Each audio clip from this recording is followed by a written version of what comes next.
নমস্কার বন্ধুরা, কিভাবে মাছের ডিমের বড়া ভাজতে হয়। আমি এখন মাছের ডিম বেটে নিয়েছি, তারপর চাউল দুধ দিয়েছি, হলুদ মরিচ লবণ 1 চামচ করে দিয়েছি, আর এখানে পেঁয়াজ বেটে নিয়েছি, নারকেল বেটে নিয়েছি, এর মধ্যে দিয়ে দেব।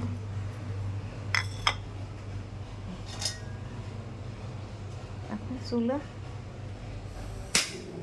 ধরিয়ে দিলাম, চুলায় 1 টেবিল চামচ তেল দিয়ে দিলাম।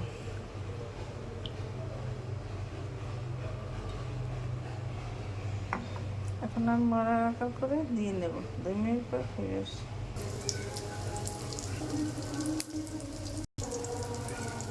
2 মিনিট পর ফিরে এসে বড়া রাখা করে দিয়ে নিয়েছি। এখন ফিরিয়ে দিলাম।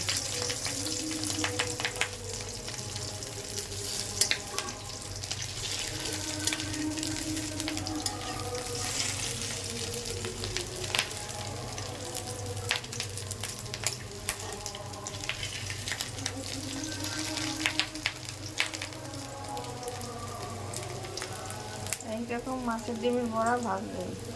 এইভাবে আপনারা মাছের ডিমের বড়া ভেজে তৈরি করে খেয়ে দেখুন, খেতে অনেক সুস্বাদু লাগবে।